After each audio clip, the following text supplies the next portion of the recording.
This is Sg2 Perspectives, a conversation with Sg2 experts and industry thought leaders about the biggest trends in healthcare and what we expect that's going to mean for the future of healthcare delivery. If I was a CSO of a health system, I would use this information as a strategic risk radar in order to inform me where my markets are strengthening and where I can potentially invest in that growth and innovation. It'll also help me understand where my markets are deteriorating so I can figure out whether to partner or rationalize care or potentially shift focus and divest. Welcome to Sg2 Perspectives. I'm your host, Trevor DaRin. Today, we're going to talk about the Sg2 Economic Index, which is not an annual activity we've gone through, but we're now on version 3.0. So I have both the originators and the updaters every year, Sushma, Narra, and Ryota Terada from the Sg2 Intelligence team to walk us through it, give it some findings. And now that it's been released for a little bit, they have some great stories about how health system members have been using it. So Sushma and Ryota, thank you so much for joining. As always, Sushma, why don't you do a better job than I did explaining what's the economic index and why do we make it? The economic index is a data-driven tool designed to help health systems and other healthcare stakeholders anticipate future market risks and opportunities. We built it primarily because we felt that traditional market assessments were primarily developed on volumes and demographics. And they've missed that broader context of the economic forces that are shaping future financial sustainability. And the index, as it states today in the 3.0 version, it has 4 domains, looking at demographics as that is a primary component of the organic demand and driver of economic sustainability, but also looks at coverage. So across the payer classes, Medicare Advantage, Medicaid, the uninsured, and commercial enrollment.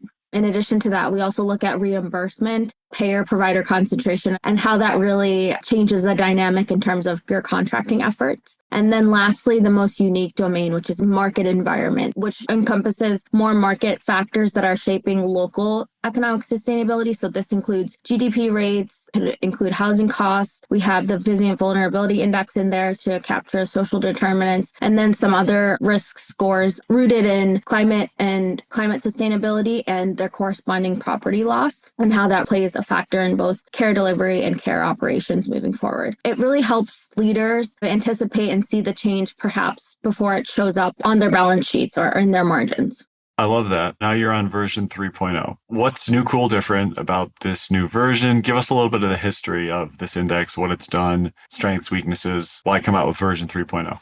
Each version has evolved from, as the market environment changes for providers, we've evolved both the metrics and the way that it's observed. This 3.0 version is a big leap forward where we changed granularity, evolving from an HRR model, which is hospital referral region, to an HSA model, hospital service area. It expanded granularity from 300 subsections of the US to nearly 4,000.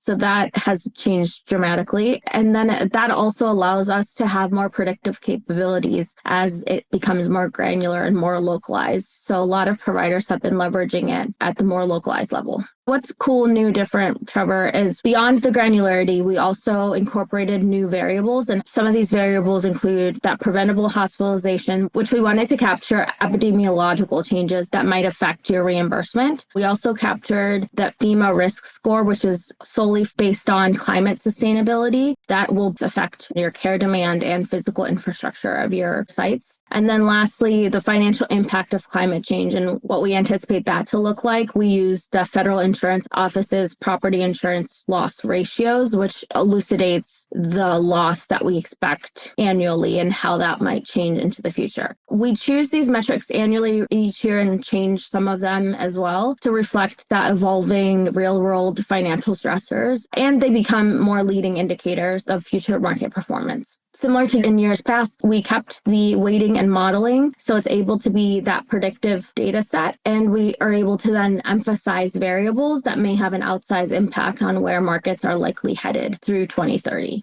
adding on to that, Sushma, has been a fun exercise to do this together where we're thinking about what is going to be a macro level force that generates demand for your services going forward in each market, but what are the challenges that are going to make it more economically difficult to meet that demand? It's really excited to echo what you're talking about in terms of including impacts to property loss insurance ratios, et cetera. Insurance cost about loan increasing is important, but this is a stressor not just on the health system side, but importantly on the workforce side. Many markets are health systems and hospitals are the number one employer in your area. And as you're thinking about that, whether they can afford to live near where they work has become a greater and greater challenge in affordability, especially in urban areas, but across the country. Any of the proxy metrics that we can figure out what the most appropriate one is, we're still tinkering on that. If you have any suggestions, please reach out to us. We're always looking for better ideas, but excited to always look at this from a holistic lens rather than just where the demand is.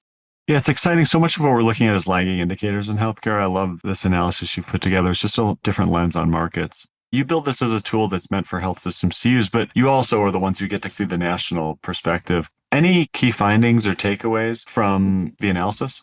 Some key findings and takeaways just from a map perspective. As the map stands today, we see that the West shows trends of widespread strengthening. And we saw this was mainly driven by a tremendous growth in population, but also we saw that it was combined with relatively more affordable housing, especially in areas like Idaho and states such as in the Mountain West. And that's combined also with the lower levels of social vulnerability as measured by VVI. So all of those impacts are shown positively in that Mountain West. We also see in the West, however, that there are areas and pockets of challenge, particularly in the coastal states because of that housing pressures, but also they consistently show higher levels of that FEMA risk score, which is predictive of climate risk into the future.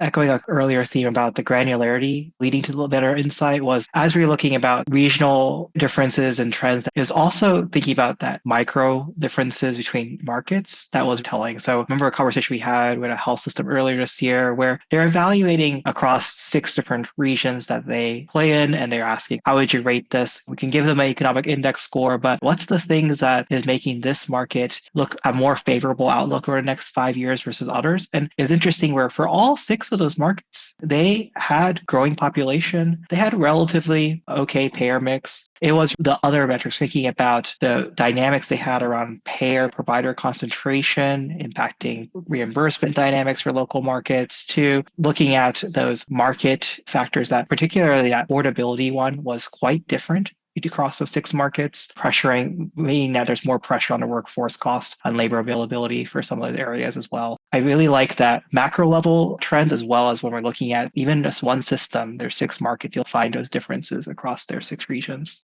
And some differences we also saw in that Northeast section, a story of that fragmentation. This is fragmentation when compared to major cities like Boston, New York, versus more struggling areas like Buffalo and Pittsburgh. Those areas seem to be deteriorating, which is really mainly driven by that aging population base and growth of Medicare Advantage. Whereas those major cities are riding on the strong commercial base and the employer strength that they have. There's that interplay there with population cohorts changing. So going from that commercial to Medicare, but also that aging pressure, applying care delivery challenges and capacity challenges in those states. Versus in the South, we see a story of more divergence. We see there's an urban and rural split, but more starkly different in the South. We see areas in Texas, North Carolina, Georgia, and Florida. They're very much in a strengthening position because we know that a lot of folks have moved down there. They've seen extraordinary population movement, but also, once again, that commercial coverage supporting that growth and the overall financial sustainability of systems in those regions. But we always mention whenever there's growth, there comes competition. So the providers in those states should be cautious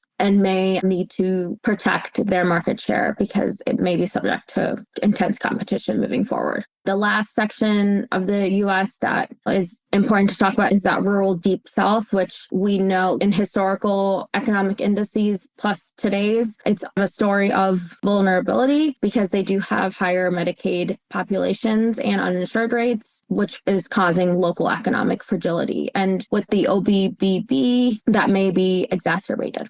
You've nosed up against this question, but I'll ask it directly. So how are health systems using this as a planning input?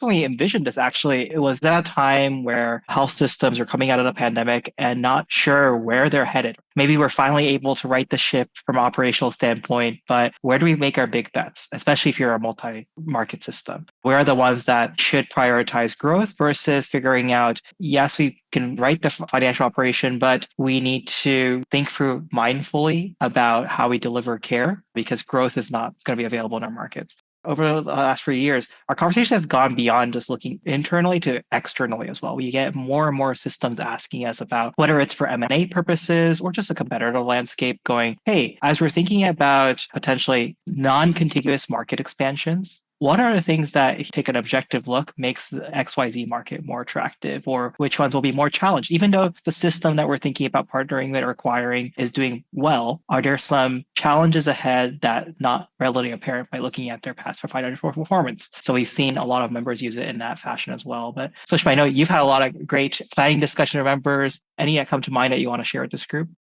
We're seeing consistently that they're using the index to take more of a market-informed approach to their planning, growth, and capital and risk portfolios. A health system in the Southeast, it was considering a non-contiguous merger. For them, we provided the index scores for several states that they were considering, which helped them use that market assessment in order to better predict where their opportunities were. Eventually, they did end up choosing a market that was completely out of their primary service area and entered into what was surprising for that system, which they've never done before. The index is meant to be used as a tool in your toolbox to assess where the market's headed into the future and what's the future sustainability look like and what are the variables that might be affected by it. And we also saw systems using it for capital prioritization. With that M&A example, we align your planning for capital with your market outlook. We've been seeing systems delaying investments in the stable or negative performing HSAs while accelerating spend in those strengthening ones. So there's that balance for that. And then lastly, for that diversification angle, we have been seeing systems balance their portfolios with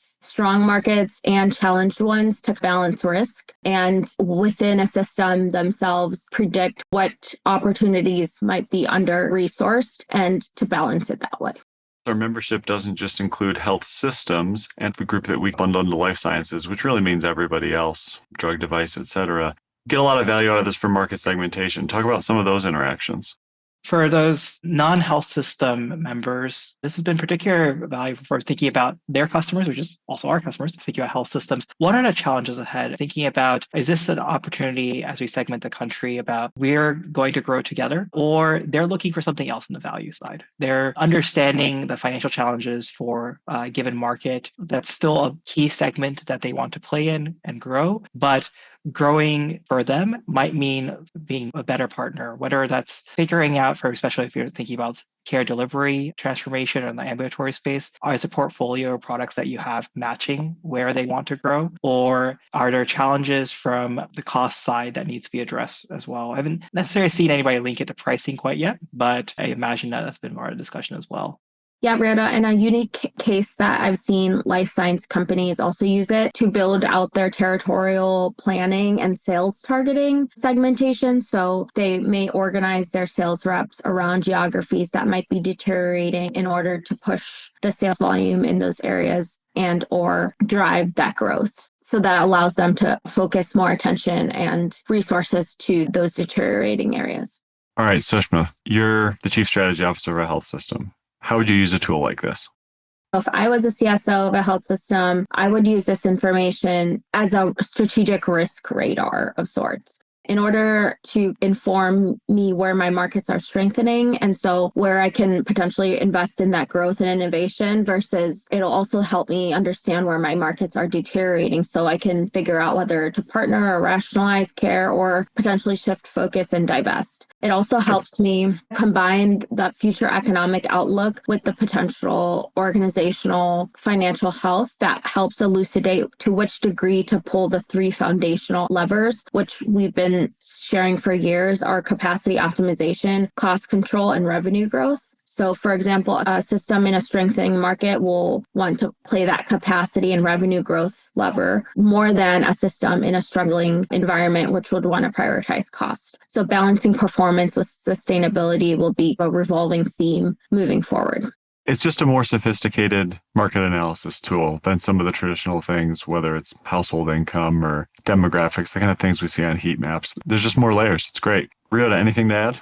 Really, the key things that come to mind in the CSO lens is prioritization. We're getting increasingly challenged, and the outlook is not much better going forward about we're going to have to make some tough decisions going forward. Demand's still increasing, but from the financial side, right, we have macro level forces that we've already lived with that we knew was happening from aging population, all of that, to emerging challenges, whether it's policy related or demographic related changes. As we're weathering that at the same time while transforming TARE, we're going to have to make bold bets about which markets we prioritize these investments in, especially for systems that cross multiple markets. You're going to be challenged by each stakeholder saying, my market is the one you should invest in.